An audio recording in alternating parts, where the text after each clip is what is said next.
Last time we started to talk about Rome, and we talked about the stories that the Romans told about their history, about Romulus and Remus, and about the Tarquins, and how under the leadership of Brutus they overthrew the Tarquins and became a republic. And we talked about how the archaeological evidence, what have been discovered by archaeologists over the years, seems to show that these stories weren't just myths, complete inventions, that they were based on what appears to be real events, real history. And so, for the most part, historians tend to take to be the truth that around 509 BC, or at the end of the 6th century, the city-state of Rome freed itself from the rule of the Etruscans. Remember, the Etruscans lived in what is today Tuscany, to the north of Rome in northern Italy, and they had their own league of cities. And Rome was originally an Etruscan city at some point, but the Romans freed themselves from Etruscan rule, got rid of their last king, and declared themselves to be a republic. And it was at this point that instead of having a king, which was the norm under the Etruscan city-state, they had two elected officials, two consuls. And these consuls replaced the king. They had the authority, they had religious power, they had the power to check the omens for the future. So they were, in a sense, priests, like a king. Had military authority. They led Rome's armies into battle, like a king. And they were judges. They judged law cases. So they did a little bit of everything. But instead of being king and inheriting the position, they were elected, and they only held the position for 1 year. In fact, from 509 BC, it became the norm to date every year by who was the consul elected for that year. Now, they had two consuls for a reason: checks and balances. So if one consul got a little too headstrong, the other consul could veto, or not really veto him, but basically counterbalance him. So you had two consuls instead of one king, and they were elected, and that became like the definition of a republic: elected officials rather than hereditary monarchs. And of course, you still had the Senate, which was the Senate. It was kind of a layover from the days of the Etruscans. It's basically a council of elders. These were the leading officials, the leading family members of the city.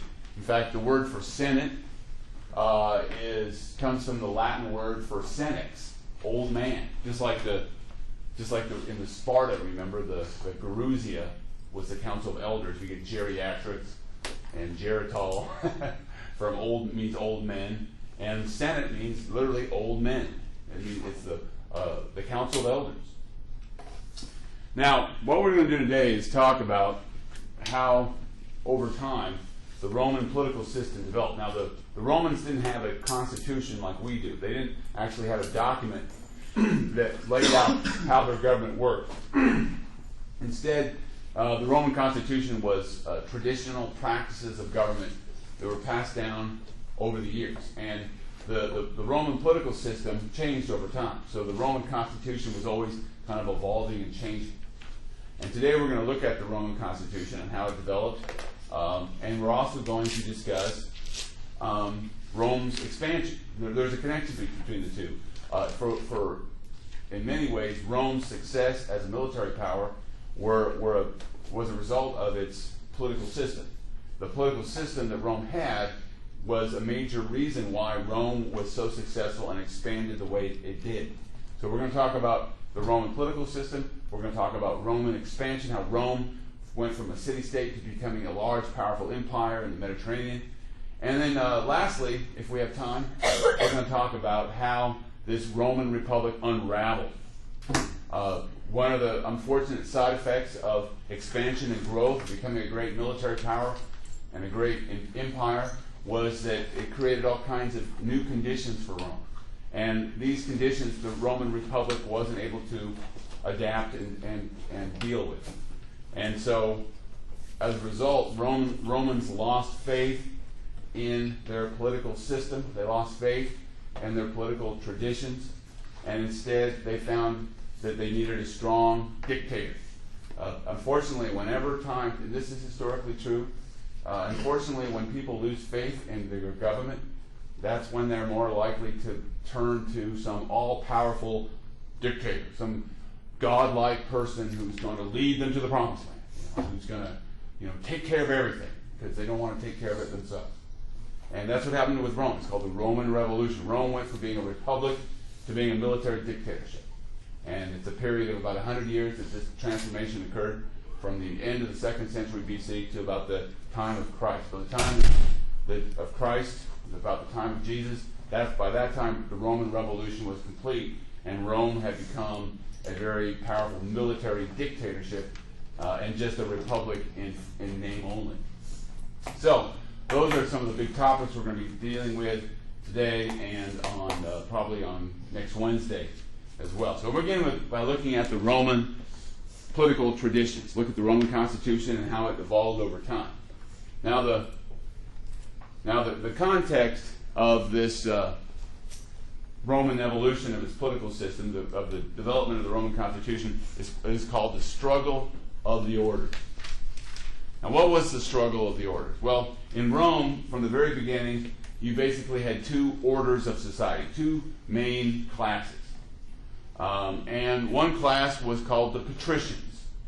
Patricians comes from the Latin word patria, or patris, for fathers. And the patricians were the founding fathers, the descendants of the founding fathers, really. These were the first families of Rome. And so the patricians were what we would consider to be an aristocratic elite. They were the few. And they owned land, their wealth was based on land. And they were the traditional leading families of Rome. Now everybody else, the commoners, were plebeians. So if you weren't a patrician, you were a plebeian. Plebeian just meant commoner, just typical person. And they were the masses. Now in Rome, when it was first founded, only patricians could hold office. Only a patrician could be a consul. And plebeians and patricians weren't even allowed to get married. Plebeians could only marry plebeians, patricians could only marry patricians, and patricians had a monopoly in all political positions. They were the military generals, they were the judges, they ran everything. Now, a lot of plebeians weren't too happy with this, especially plebeians who were successful. By the time you get to about the 5th century BC, with the introduction of coinage and the development of market economies, it was now possible for some plebeians to be pretty well off. If you were a plebeian farmer who worked hard and saved your money, it was galling that you were basically a second-class citizen. So many wealthy plebeians didn't like the political situation at all, and they wanted change. And so many leading plebeians, what they wanted was they wanted a voice. They wanted political power. So how did they do that? Well, fortunately for them, Rome was always surrounded by enemies, hostile tribes. To the mountains to the west of Rome or to the east of Rome were all these mountain tribes, and they were always attacking and burning and looting and plundering. So Rome was always, all these hillbillies from the hills were always attacking Rome and stealing their cattle and burning their farms and stealing their girls and raping their women and doing all these horrible things. So Rome was always under threat. And that's where the plebeians could say, look, unless we get something, unless we get justice, we're not going to fight for you anymore. Remember, the Romans had adopted the phalanx military format. And remember, the success in war means having lots of soldiers in the infantry. And the plebeians, they were the infantry. I mean, the patricians had horses and they could be the cavalry, but you still needed infantry on the front lines. So the plebeians would say, look, if we don't get what we want, we're going on strike. We're going to walk out, and we're not going to fight for Rome anymore. We'll start our own city. They would go, and there was a hill called the Aventine Hill, and the plebeians would just go to the hill and say, okay, we're not budging until we get what we want. We're not going to fight for Rome unless we have a part of Rome, unless we're invested and we have a say in how Rome is run. Now, when the plebeians went on strike, when they went on their own, they formed what was called the plebeian council, the concilium plebis, that's the Latin word, the plebeian council. And they would elect their own leaders. Now, the plebeians, like all Romans, the Romans were organized into tribes, and tribes were based on where you lived, what village you lived in. And so whenever the concilium plebis or plebeian assembly they got together, they would elect tribunes. Tribunes means leader of the tribes. And eventually there would be 10 different tribunes. So these tribunes were the representatives, the elected representatives, the officials elected by the plebeians. Now, what happened over time was that the plebeians would go on strike, and every time they went on strike, they would get some new concession from the patricians, and that would settle matters for a while until there was some other crisis, and then they would go on strike again, and then there'd be concessions made, and then it was just a process of negotiation, and something that our Congress and our president don't know what to do. Actually get together and talk to each other instead of yelling and pointing fingers. But the Romans did it. Patricians and plebeians, they got together, they negotiated, they worked out their differences. But there was always these crises that occurred. Every time Rome was threatened by a foreign enemy, the plebeians would go on strike. Not every time, but they'd go on strike, say, we want something from this. If we're going to fight and die, we want some say in the government. And the patricians would make a concession, and that's how it worked. Now, one of the first things they got, one of the first concessions the plebeians got, was very important in Roman history. In 450 BC, the plebeians went on strike, and what they demanded was, we want a law code. We want the laws written down so everybody can see them, because what bothered them was a lot of the patrician judges would kind of interpret the law any way they wanted to. When the law was unwritten, it was all based on oral tradition. The patrician judges could say the law meant whatever they wanted it to mean. So the plebeians said, look, we want written laws. We want the laws written down so everybody who can read can see what the law says, so that we don't have judges who are manipulating the law or interpreting the law in such a way to their own advantage and bringing injustice.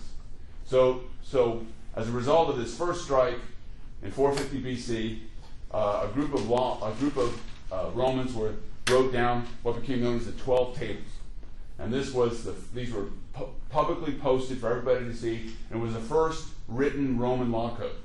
And this would be very important because Roman law would go on to develop from there, and Roman law is the basis of most of the law codes, or has strongly influenced the law codes of all European nations. Even English common law has been, over the years, been shaped and influenced by Roman law. And of course, French law is basically Roman law. So the Romans were very good at law codes, and it all started with the 12 Tables in 450 BC. Now, one of the other rights that the plebeians won was the right to veto. Veto, or as you say it in Latin, veto, means I forbid. And the tribunes, the elected officials of the plebeians, had veto power.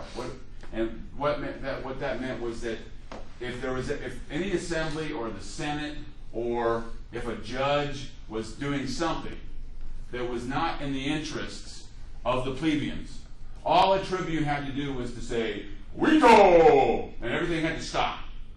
That just put a stop to everything. So if the Senate was about to make a decision, and a tribune was sitting in the Senate, and he thought that decision was going to hurt the plebeians, the tribune would stand up and say, veto! And that would be, we got to stop everything. And everything would stop, and that would be it. So the purpose of the veto was to protect the interests of the plebeians, so that the government couldn't take any action that might be detrimental to the plebeians. Now, the Romans built into it a system of checks and balances, because you see there were 10 tribunes, and one tribune could veto another tribune. So let's say some tribune got a little power hungry, was going around going, veto! Veto! Just because he liked going and having the power to stop everything. Then all the other tribune had to do was say, veto your veto! And now we kind of counterbalance the other, everything would stop. It'd be like offsetting penalties in a football game. So they had a system in place to make sure that was another thing that the Romans believed in, checks and balances. They knew You know, you give a guy too much power, there's going to be problems. So you have to have some kind of way to kind of keep people in check so they don't get too power hungry. Now, over the years, the plebeians got more and more rights. And for example, in 367 BC, for the first time, you had a plebeian elected consul. And it was a big deal because it became a tradition from that point on that one of the two consuls needed to be a plebeian. It was like affirmative action Roman style. You had to there was a tradition that from 367 BC onward that at least one of the two consuls had to be a plebeian. Now, what ended the struggle of the orders and what brought equal rights for plebeians was in 287 BC. That's usually the date that marks the end of the struggle of the orders, because it was at this point that the Concilium Plebis, the plebeian assembly, won the right to make laws binding on the entire state. So the plebeian assembly could pass laws that everybody had to follow, beginning in 287 BC. So from that point onward, it was believed that even though plebeians and patricians were different, and they had, in the eyes of the law, they were equal. So they had different social statuses. You still had very wealthy patricians, and most plebeians were still very poor. But in the eyes of Roman law, they were equal due to the struggle of the orders that had occurred over time. That's another very important principle of Roman law, was that no matter what your social status or your wealth, whether you're rich or poor, in the eyes of the law, you're equal. That was a very important part of Roman law. All right, now, so let's look at how the Roman political system looked at. Now, the reason why we spend any time at all on this is because, of course, you're going to read Polybius. You should be reading Polybius. He was a Greek historian writing about Rome. But you see, our founding fathers read Polybius. Some of the French philosophers that influenced, English and French philosophers who influenced our founding fathers, it like influenced Madison and Adams and other leading Americans, they were studying the Roman Republic.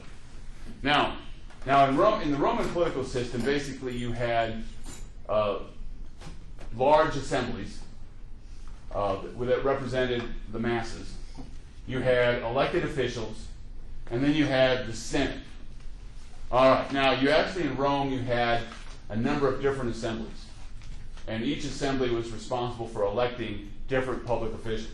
Now, we've already mentioned the Concilium Plebis. That was the assembly of all the plebeians, and they were divided into tribes. And in Rome, you didn't have one man, one vote. You had basically block voting. See, every tribe could only cast one vote.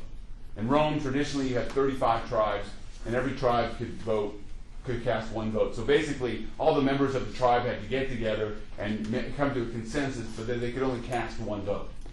But the Concilium Plebis elected the tribunes, of course, who had the power to veto, and they also elected public officials called aediles. Aediles were people in charge of public works, like building roads and making sure the grain supply was good and all that sort of stuff. So they were public works officials. Now, in addition to the plebeian assembly, you also had what was called the tribal assembly. Now, the tribal assembly included both plebeians and patricians, but it was organized by tribes. So, see, everybody was a member of a tribe, and so patricians and plebeians. So when patrician and plebeians got together by their tribes, all together, they formed the tribal assembly. And the tribal assembly mainly elected the quaestors.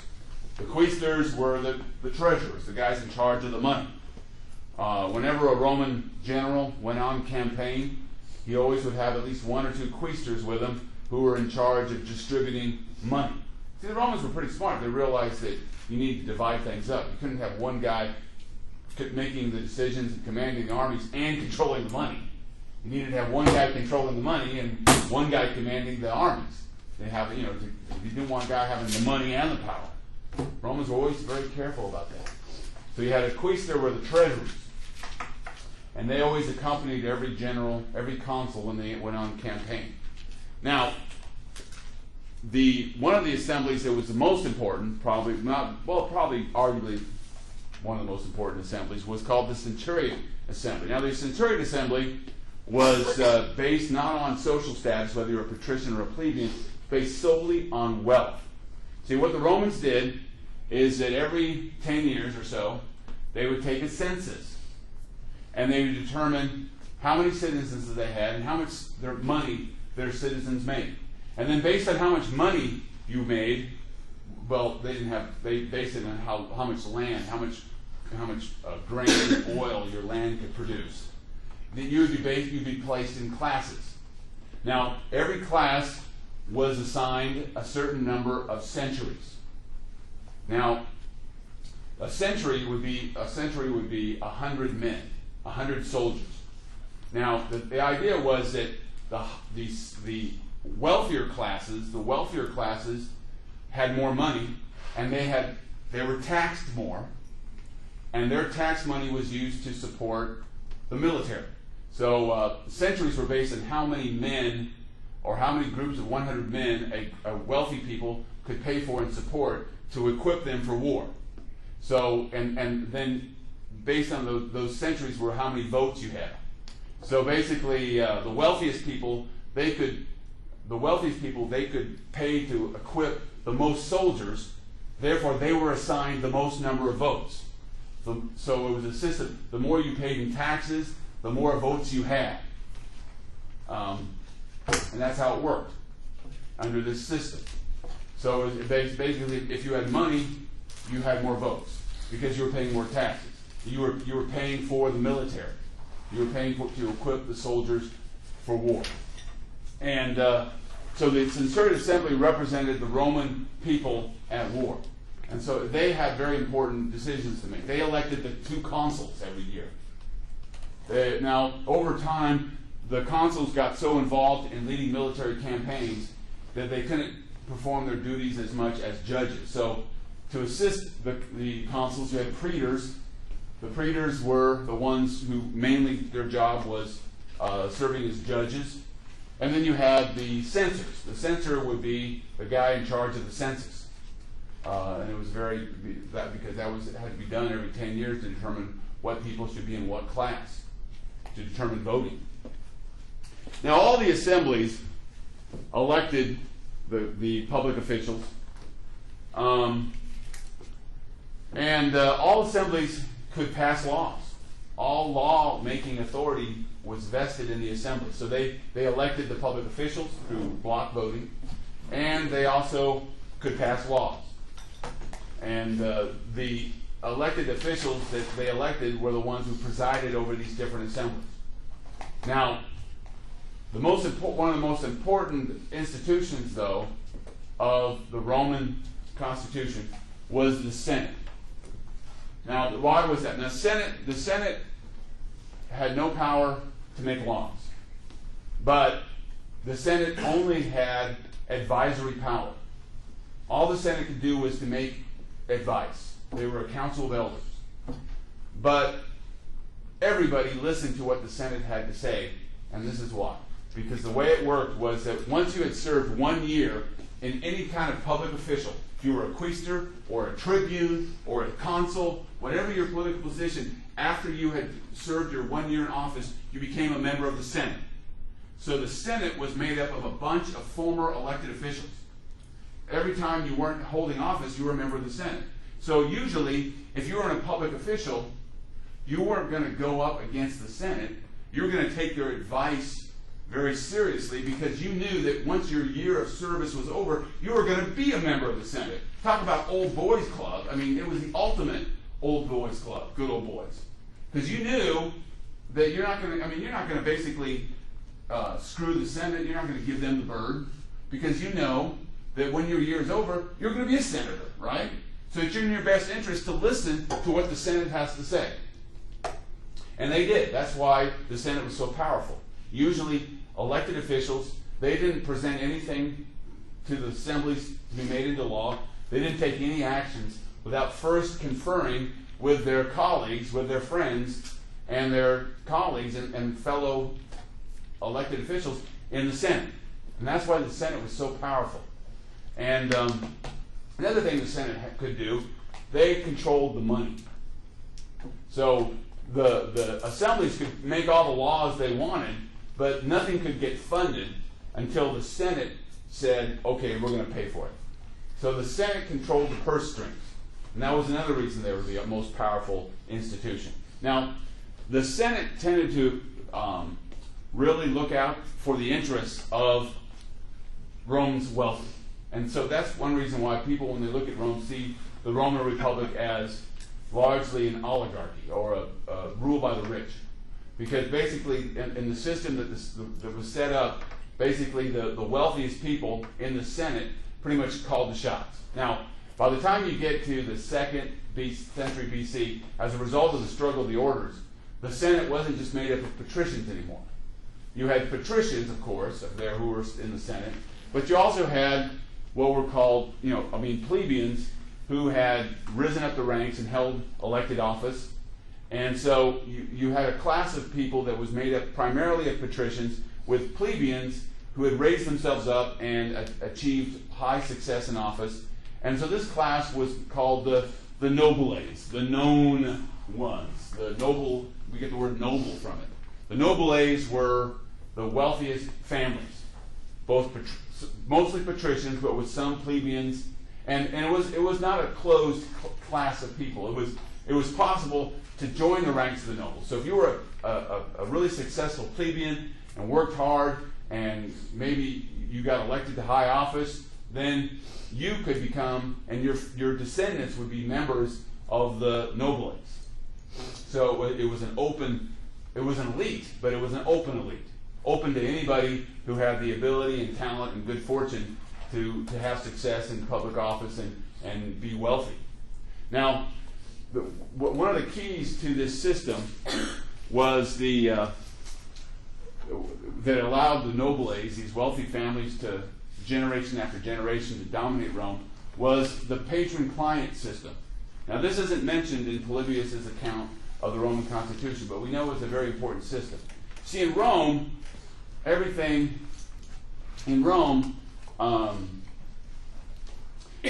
was either a patron or a client. And patrons are usually wealthy, and clients usually were not. And the way it worked is that in Rome, you didn't have welfare, you didn't have anything like that. So if you were poor and maybe you needed a loan, or let's say you had some problems in the law court, maybe you got sued, or maybe somebody had stolen your cow, or you needed some justice, you would go to your patron. You'd go to your patron and say, please help me, I need some money, or I need some legal advice, and the patron would be there to help you out. And everybody in Roman society was linked, patrons and clients. And patrons tended to be nobles. Patrons tended to be wealthier, successful people. And they would do things for clients. They would loan them money. They would, most importantly, if a client got in trouble with the law, the patron would say, hey, I'm here for you, man. I'll go talk to the judge. I'll be your lawyer. Lawyers still use that, patron-client. Lawyers call their clients. That goes back to Rome. But the patron would say, look, I'll take care of it for you. Now, there was a price, though. It was I scratch your back, you scratch mine situation. Because the patrons would say, look, I'll help you out, but you got to vote the way I tell you to vote. So the Roman nobles, whenever there was an election, whenever a vote was taken, they would go to their clients and say, look, I helped you out. You were in a jam. I helped you out. You needed money. I gave you a loan, no interest. Now you need to help me out and vote the way I want you to vote.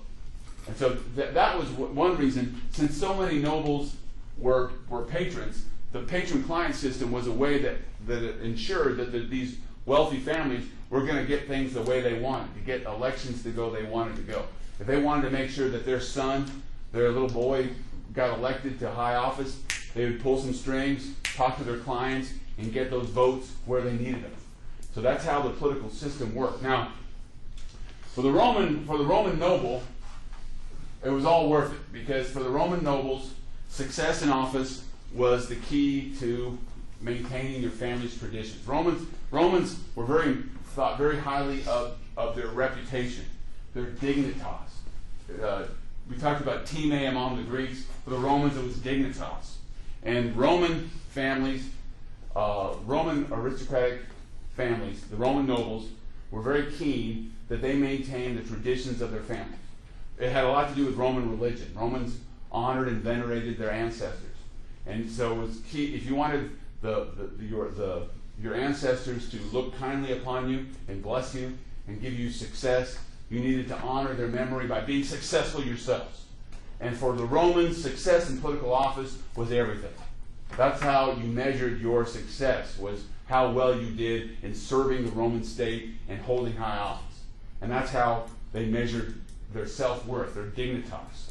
Now, for the Roman commoner, for the Roman plebeian, for the typical Roman who were farmers, their key was their libertas. We get the word liberty. And the Roman commoner, the plebeian farmer, working his little plot of land, he would give all the honor and respect to the nobles that they wanted, as long as he got his libertas. Now, we think of liberty, the word liberty comes from libertas, as a very abstract concept. But for the Roman farmer, libertas was a very concrete thing. It was land, personal property, the right to own land, the right to enjoy the fruits of your labor, to enjoy the fruits of your land, the right to marry and have children who you can pass your land to, because they honored their ancestors as well. And every Roman farmer, they would bury their dead right near their farm. And they believed, my descendants are going to honor my memory by performing the honorary rituals, the sacred rituals, to honor me when I'm dead and gone. And so it was very important to maintain property and to pass on your family tradition to your heirs and your grandchildren, your great-grandchildren. That was very important to the Romans. And so that's what libertas meant to them. And that's why the Roman farmers, as long as the nobles are looking out for their interests and protecting their private property, they're like, so be it. We're content with this situation. So that, in a nutshell, is the Roman political system. Let's see what time it is. All right. Where's that clockwork? All right, we got a little bit more time. All right, now, what I want to do now is talk about Roman expansion, because the two are linked. Rome's success militarily was directly linked to its political system, its political values. You see, the Roman nobles who led Rome, who were in the Senate, the greatest way that you could serve the state and win dignitas was to protect Rome from its enemies. The Romans, the Roman word for conquest or territory or power was imperium. We get the word imperial and empire from the Latin word imperium. But for Romans, imperium or power meant security, where you were in a position where nobody could challenge you, where you're in a position where you're completely safe. It's complete security. True peace came from complete security. So the Romans felt, as long as we can defeat everybody who gets in our way and are completely safe, then we will enjoy peace and prosperity and everything. And so the greatest thing that a Roman could do, a Roman political leader could do, would be to lead Roman armies to victory over its enemies and defend Rome from its territory. Remember, the Romans were big into boundaries. Remember the Romulus and Remus story. Once the Romans said, this is where we stand, this is our boundary, they didn't want anybody messing with their boundary, nobody violating their boundary. And you can see this in the Roman traditions. Like, for example, the greatest thing that could happen to any elected official would be to lead Roman armies to victory. And after winning a victory, the Roman soldiers would say, "You are our imperator," which means you are the victorious general. You have imperium. You are leading us to victory. And if you were an imperator, if you got elected I mean, if the soldiers hailed you as their emperor, hailed you as an imperator, then you get to have a triumph. And you get to come to Rome and have a big parade, and everybody would be singing your praises, and you'd get some oak leaves on your head, and you'd get to go and make a sacrifice to Jupiter, the chief god of the Romans, on the Capitol. The Capitol was where you had the temple of Jupiter in Rome, the Capitoline Hill. And you get to go and have this big sacrifice, and everybody would be praising your name. It was the greatest honor that any Roman general, any Roman official could ever have, was to have a triumph. And Roman aristocrats lived for triumphs. And the idea was, in Rome, if you were a senator who became a consul, who led Roman armies to victory, and you had a distinguished record of service to the Roman state, you became known as the leader of the Senate, the princeps senatus. And if you were the princeps senatus, that was the highest honor you could have. That meant that fellow senators looked to you as a leader, as someone that they just had great respect for. And the highest honor that any Roman could ever have was to be a princeps senatus. So if you were hailed as an imperator on the battlefield, you led Roman armies to victory, and you had a big triumph, and you had years of service in the Senate, then you had the opportunity to become a princeps senatus. So Romans lived for service to their country. They lived to bring honor to their family through service to their country. Just to give you an idea of how fanatic the Romans were about their dignitas and about honoring their country, serving their country, I want to tell you about Decius Mus. Decius Mus, he was a plebeian. He was the first member of his family to ever be elected consul. And so he was really into establishing his family's honor, its dignitas. So the story goes that he led Roman armies into battle in 287 BC. They're fighting against this huge army of Samnites, and the battle was going badly, and the Romans were getting defeated. And Decius Mus did not want to be responsible for a Roman defeat. So at the height of the battle, he did a devotio. He said, "I give myself as a human sacrifice to the gods!" And he ran into the enemy, his full strength, and they killed him. They wrecked him, they cut him up, he died. And his soldiers saw their leader die, and they were all freaked out. They said, "We can't let our general down." And the Roman troops rallied. They rallied, and they picked up their strength, and they defeated the enemy and won the day. So everybody remembered that Decius Mus lived his whole life. He gave his life, a human sacrifice to the gods, to achieve victory for Rome. And the family of the Decii went on to be senators for centuries after that event. So he secured his family's dignitas by his self-sacrifice for the Roman state. So that's what it took for the Romans to be successful, was that they were willing to give everything for Rome, and success for their family, and political success and military success in particular.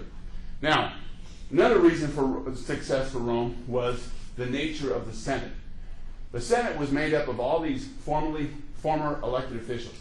So you had all this wisdom in the Senate, in the sense that it was made up of all these people who had years of public service under their belt. And the Romans were very conservative. They always respected the mos maiorum, the way of the ancestors. And so over time, the Romans developed certain policies that they followed to the letter. And these were policies that worked, and Roman senators, when making policy, always followed these policies. Now, whenever the Romans went into war, you had all these senators who remembered the traditions and had years of service behind them. They were the ones really kind of advising the consuls and the public officials on what to do. So the leadership of the Senate was critical to Rome's success. Now, what were the policies of the Senate? The Romans had certain things they always did when they fought wars, and they were very successful. One thing they always did was to divide and conquer. The Romans never glorified war. They saw war as a form of diplomacy. If you can't negotiate, you fight a war. And whenever the Romans were faced with a bunch of enemies, instead of trying to fight them all, and in some kind of going nuts, they would try to make peace with some of their enemies, or turn their enemies against one another, so they could just pick them off one by one. So they could, that was the key to their success. Always don't try to fight all your enemies at once. Fight them one by one. Try to isolate them. Keep them at each other's throats so they're not all united against you. Another policy they had: never negotiate from a position of weakness. Always negotiate from a position of strength. The Romans would never negotiate after losing a battle. Now, they had no problem with negotiating and coming to a peace term, but they always wanted to be in a position of strength. They didn't want to negotiate after losing. And they learned it the hard way. In 390 BC, the Gauls were a Celtic people who lived in what is today France. And in 390 BC, a group of Gauls invaded Italy, and they marched on Rome, and they captured the city and burned it to the ground. And they only agreed to leave when they were paid a huge amount of gold. And the Romans remembered how humiliating it was to see their city destroyed and have to basically pay all this gold as literally a ransom to free their city. And they always remembered they had a phrase they used: "Woe victis," means woe to the conqueror, which basically is, paraphrased, it sucks to lose. And that's how the Romans looked at things. They said we must never be in that position where we're just completely helpless in front of our enemies. We always have to negotiate from a position of strength, and that was always their policy. They would always only negotiate after they'd won a big victory. Also, in terms of Italy, what they did with Italy is that they, when they defeated an enemy in Italy, they would set up colonies, and this served two purposes. One purpose was that a colony provided land for poor Romans, so that they would be rewarded for their service to the country. So the poorest Romans who fought for Rome would get land, and they'd be planted in a colony.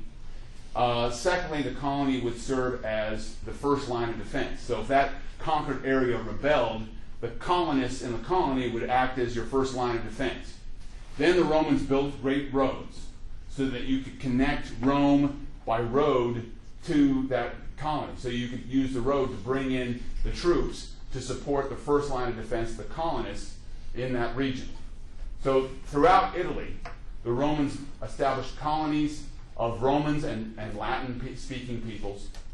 And over the centuries, the result of this was that eventually all of Italy came to speak Latin. That's why Italian, which is spoken today, of course, in Italy, is a Latin-based, goes back to Latin. But the Romans made the Latin language the language of Italy by planting colonies throughout Italy. And that strengthened their control of the entire peninsula. Now, another thing the Romans did, and this made them very popular, was that when they defeated an enemy, they were very gracious. When they defeated an Italian people, they would say, look, we don't want tribute. We don't want your tax money. We don't even want to tell you how to govern. You can have full freedom, no taxes. You can elect whoever you want. All that we ask is that when we need troops, you're there for us. And we'll be there for you too. If somebody attacks you, we'll be there to defend you. And these allies became known as Sacii. And these allies came to really love Rome because they didn't have to contribute. They didn't have to change their political system. All they had to do was provide troops for Rome, but Rome would be there to defend them. So over the course of centuries, within Italy, the Romans built a lot of goodwill within Italy. They built a system of alliances that was very strong.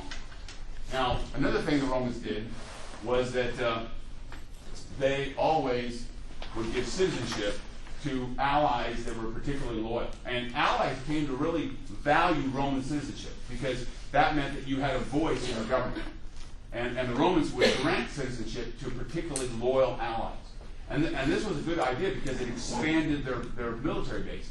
Every time the Romans made new Roman citizens out of their allies, that meant that they had that many more loyal troops to fight in their armies. So these policies of the Roman Senate over time resulted in a situation where Rome had built a system of alliances within Italy and had built up a huge base of soldiers. And the thing about Rome was that the Romans themselves weren't all that great as soldiers. They weren't any better than anybody else in terms of their quality as soldiers.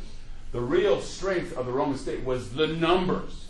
the fact that the Romans could put huge numbers of soldiers into the field. Romans overwhelmed you with the size of their armies. And they could always count on loyal and hard-fighting, patriotic citizens.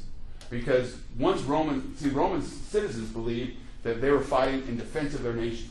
They were fighting in defense of liberty. They were fighting for their country, fighting for their land, fighting for their ancestors. So when the Roman soldiers went into battle, they might not have had the greatest skills. They weren't Spartans.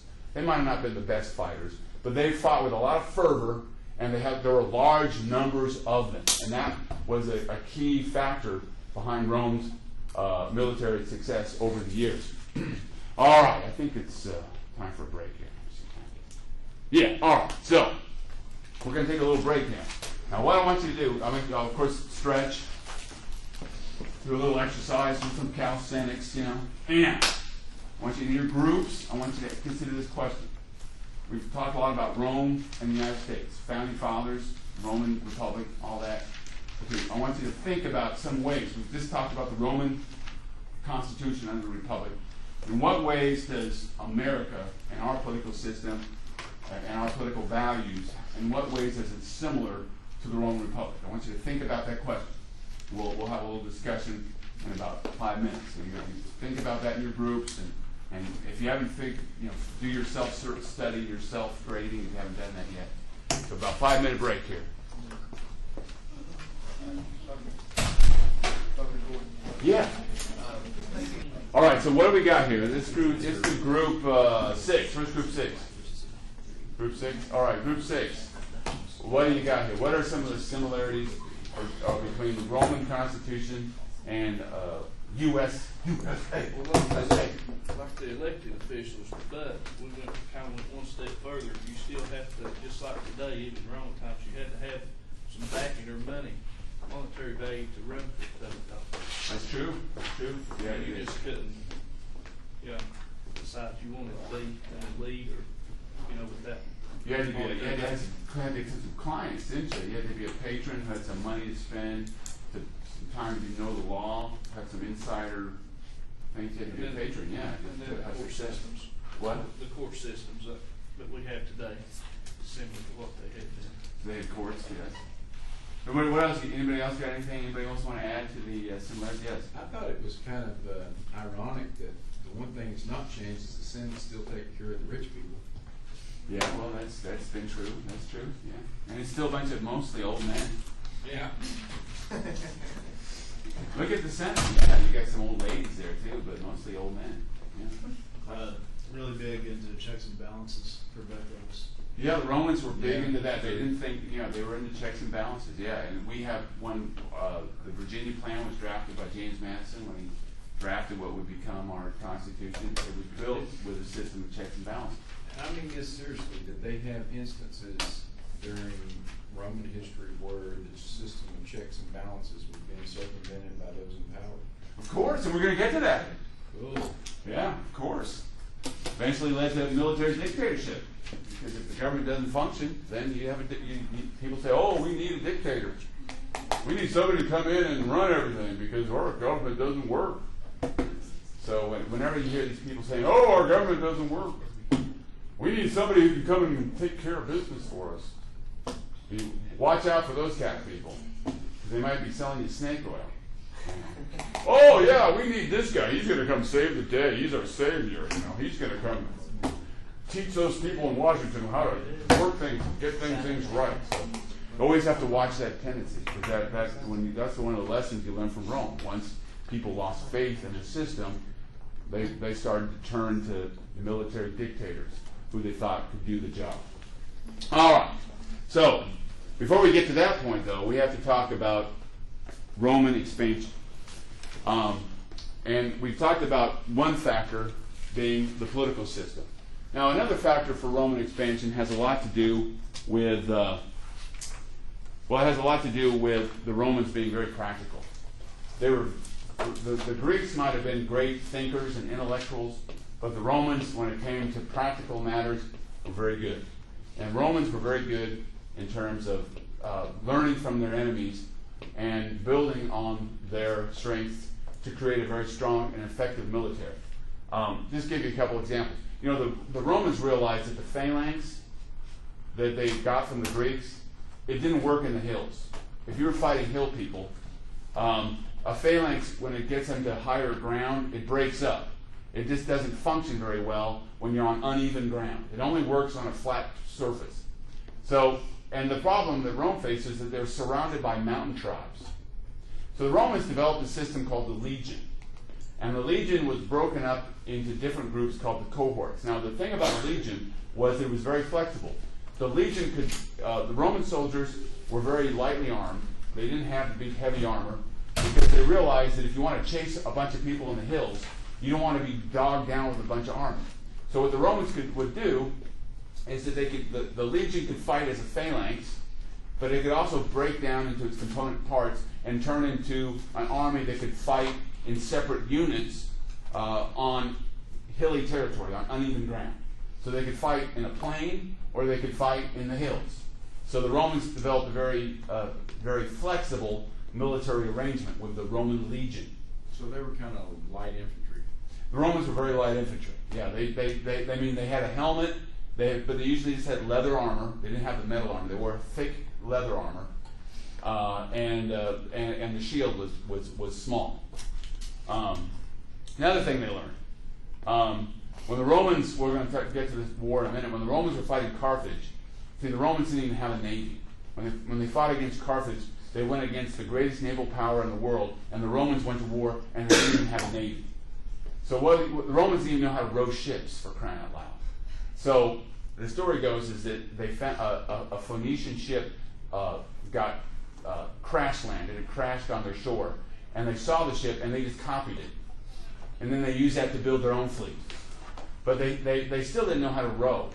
They didn't, rowing and all that stuff, and ramming, they didn't know how to do that.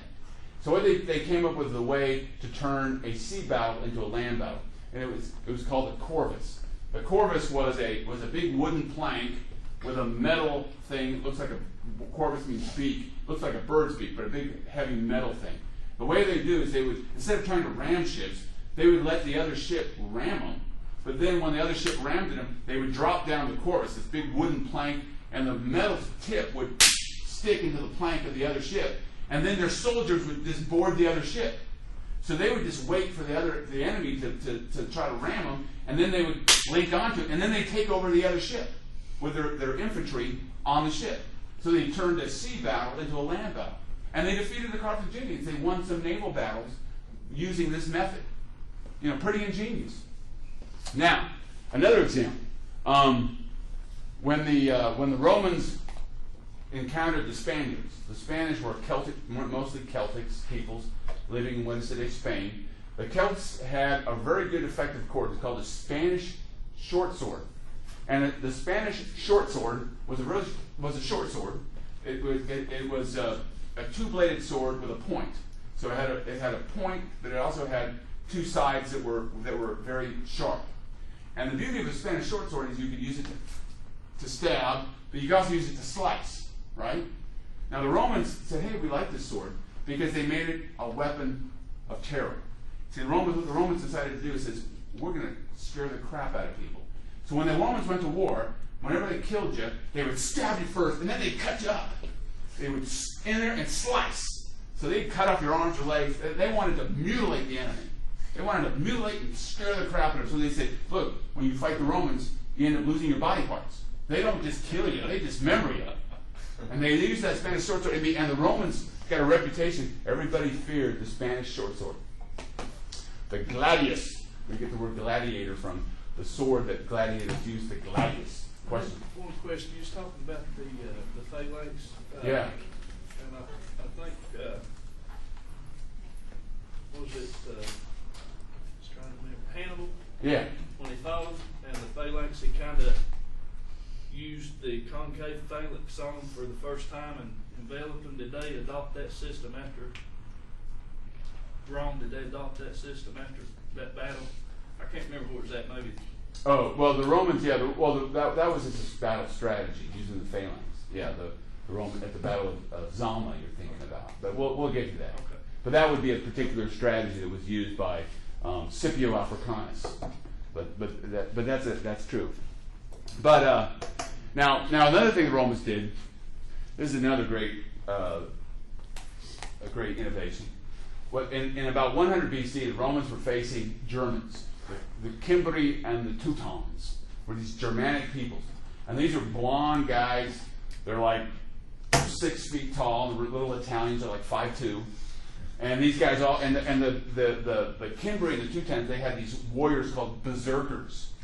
And they would go into battle naked, covered with tattoos. So you're these little Italian guys, and you got these naked, blonde-haired guys, naked, covered with tattoos, coming at you going, because they actually believed that the gods would make them crazy, so they'd be invincible warriors. So these guys were like totally nuts, thinking that nothing could kill them. They were invincible. And so that was scaring the crap out of the Romans. So the Romans said, you know what, we got to slow these guys down. So they developed these little arrows, not arrows, spears called pilum. They were very light, and they came with a spearhead that broke off. You can only use them once. One reason why they did this is that when they used their heavy spears and threw the heavy spear, these expensive spears, this is true story. These berserker warriors would pull the spear out of their arm and use it against them. I mean, that's how they would be intense. I mean, they'd be like intense. So they'd get and they were used. I mean, that happened, right? But yeah. Did the berserkers use magic mushrooms? I don't know what they were using. They were crazy. They were powered with God. So the Romans came to this idea. They gave every one of their soldiers these little cheap spears. They said, when these guys come at you, just keep on tossing. And then what happened would be that when they tried to pull them off, the spearhead would stay in because they were cheap. And so they would just be like, and that would slow them down. But by the time they got to the Italians, they'd be covered with all these spearheads in their body, and then they could take care of them. So it slowed them down. So that was the beauty of the Romans. When they're facing an enemy or any enemy, they figured out ways to defeat him, being very practical. Now, so let's talk about Roman expansion. Now, just to give an idea how slow this expansion was, it wasn't until 339 BC that the Romans actually were the number one Latin power. You know, Latium was the area surrounding Rome, and it wasn't until 339 BC, that's almost 200 years after Rome became a republic, that the area around Rome fully recognized Roman authority. So it was a very slow expansion. But then once things started rolling, the ball started rolling, by 287 BC, the Romans had defeated the two greatest powers in central and northern Italy, the Samnites and the Etruscans. The Etruscans were defeated, and the Samnites, who were the mountain tribes who lived along the Apennine Mountains, that run from north to south in Italy. So the Samnites were defeated, and the Etruscans were defeated by 287 BC. Now, southern Italy was inhabited by Greek city-states. And in 280 BC, the Greek city-states, what had happened is that, you see, the Samnites and the Greek city-states had been at war with each other forever, since the founding of the Greek city-states. So when the Romans conquered the Samnites, what happened is that the Samnites became allies of Rome, and whoever were the enemies of the Samnites were now the enemies of Rome. So once the Romans took over the Samnites, they immediately were at odds with the Greek city-states in southern Italy. Now, the Greek city-states in southern Italy, they didn't know what to do because Rome was pretty strong. So remember we talked about Pyrrhus of Epirus, one of the successors of Alexander, who had this reputation for being this great, powerful warrior. The Greek city-states, they asked him to come and lead them in battle, and to be their leader, to give him the command of their troops to defeat the Romans. And the thing about Pyrrhus is that he defeated the Romans like almost in every battle. He'd defeat the Romans, but then Romans would just keep coming at you. And what would happen is he would lose lots of men. He would win the battle, but he would lose lots of men, but the Romans would just keep on coming at you. So we even have a term for it. When you go into a battle and you win it, but you lose a lot in the process, you lose more than you gain, it's called a Pyrrhic victory. Like in Georgia when they defeated Italy. I mean, they defeated the Vols. They had a Pyrrhic victory. They lost like 4 of their best players. That would be a Pyrrhic victory. They won the game, but lost a lot of their best players. So it was, it was a tough victory. And that kept coming to Pyrrhus. He was the greatest general, the greatest military man in all the world, and he kept defeating them Romans, and they just kept coming at you because the Romans could just keep on getting more troops. Their strength was in their numbers, and they could just keep on calling upon their allies and their citizens to keep on fighting. Now, at one point, he said, let's just make peace with Rome. So Pyrrhus sent, after he had won this great victory, he sent emissaries to Rome, to the Senate, and they asked, well, we defeated you in battle, let's come to terms. But remember, what was the rule? One of the major rules of the Romans: they never negotiated. Positional weakness. They always negotiated from a position. So when the Roman Senate was thinking about maybe coming to terms because they were so desperate. But the man by the name of Appius Claudius, he was Appius the Blind. He was like 80 years old and blind. But he was the princeps senatus. He was the leader of the Senate because of his years of distinguished service. He got up there and he said, "Hey, you guys, we Romans never negotiate from a position. What did I just say? And all the Romans went, oh, yeah. Appius Claudius, he's our princeps senatus. He's been doing this for as long as anybody can remember." They said, "You're right, Appius Claudius. We're going to keep on fighting." And the story goes is that when the emissaries went back to Pyrrhus, they said, "Man, that's not just an assembly of a bunch of politicians. That's an assembly of kings." Yeah. Anyway, so Pyrrhus went out and fought one last battle, and he lost. The only battle he ever lost. Wasn't much of a loss, but he lost. And then he went back and got killed by that lady in Argos, the old lady who killed him. Remember, we told you that story. But anyway, so after Pyrrhus left Italy after his defeat, the Romans went ahead and took over southern Italy. Now, when I still got a little while. I'm making good time here. Now, when the Romans took over southern Italy, immediately they found themselves at odds with Carthage.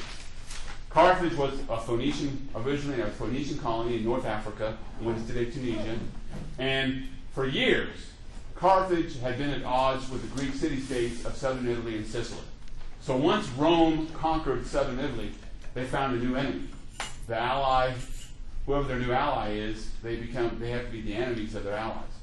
So now that Rome had taken over southern Italy, they found themselves at odds with the powerful city-state of Carthage. And they fought. The Latin word for Phoenician is Punic, or we get the word Punic. That's why it's called the Phoenician Wars, or the Punic Wars, between Rome and Carthage. Carthage was a full-on Phoenician colony. They used to. The Carthage still practiced child sacrifice. They offered children to sacrifice to their god Baal. Are you saying they still do that to this day? No. Back in those days, yeah. No, they're Muslim today. I don't think they don't practice human sacrifice, unless suicide bombers are human sacrifice. But anyway, so the Romans had to fight Carthage, and they fought a series of what are called the Punic Wars. The first Punic War was fought from 264 to 241 BC. Mainly it was fought. This is where the Romans had to develop a fleet to fight against the greatest fleet the world knew at that time. But the Romans were able to win a lot of naval battles. Now, the thing about the Romans is that, they didn't know diddly squat about ships. So they made a lot of dumb decisions like, let's put our ships out during a storm. Do you know that during the first Punic War, according to Polybius, the historian who writes about it, the Romans lost 800,000 men in shipwrecks. 800,000 men in shipwrecks. Just in shipwrecks. Let's go into the storm. We don't know anything, but... and they get wiped out, But the Romans, the thing about they just kept on fighting. They never gave up. They just kept on fighting. Because they just kept on fighting until they won. And eventually, in 241, after years of fighting, the Carthage had enough. They lost Sicily, and they agreed to peace. So it ended when the Romans finally got a victory. They negotiated a peace, and the war ended in 241 BC. Now, so happened that one of the leading Carthaginians was a man by the name of Hannibal. He wasn't a cannibal. Now, Hannibal lived in You know, that Hannibal Lecter, you know. But anyway, Hannibal wanted Carthage to become the #1 state. He was mad that Rome had won that war. And so he had an idea. His idea, by the time that Hannibal lived, the Carthaginians had kind of not paid a lot of attention to their fleet, so they didn't have the mastery of the sea like they had once had. So he had this idea that he was going to invade Rome by land. If I can get a picture here.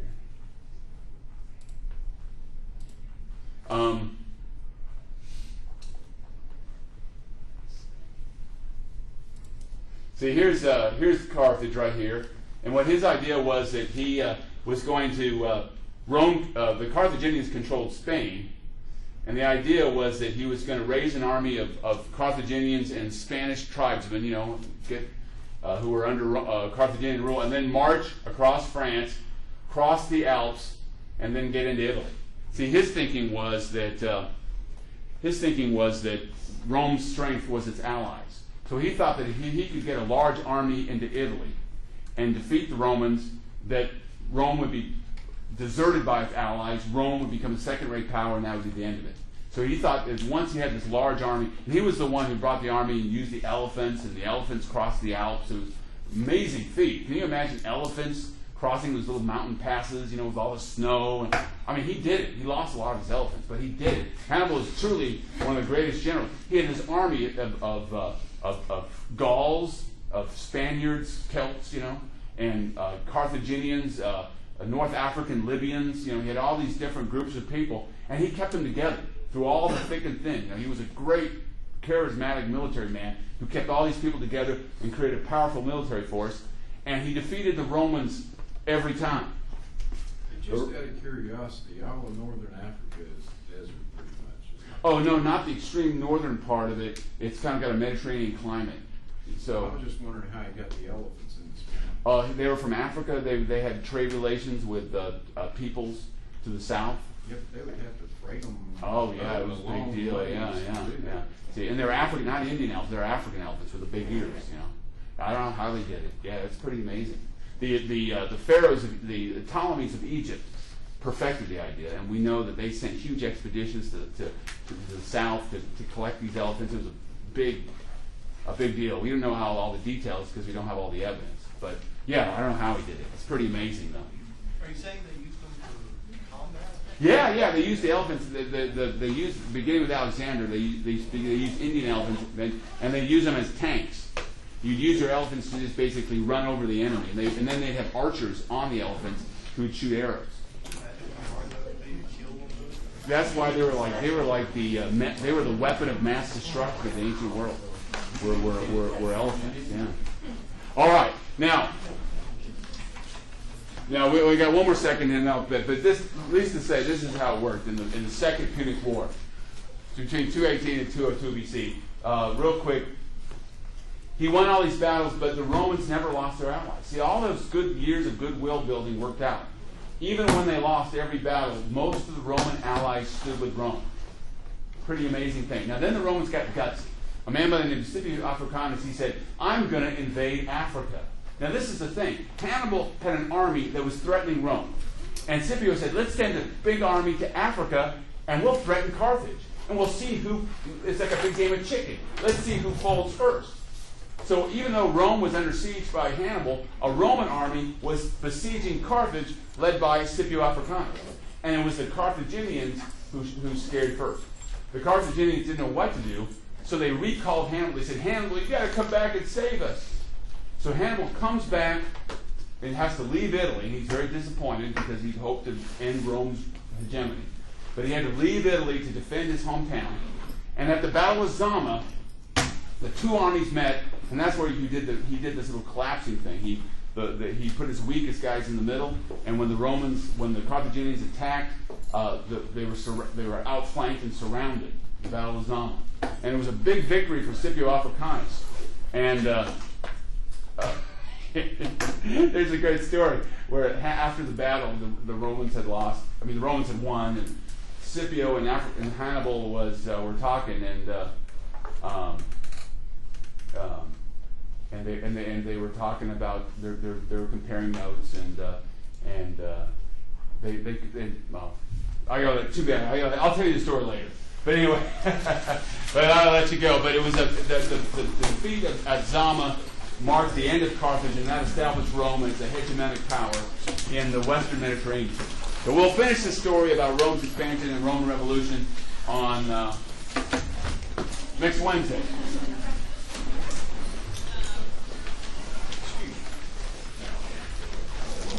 Thank you, sir. All right, we'll see you. Yeah, I'll be in my office. Yeah, just come by. Taylor.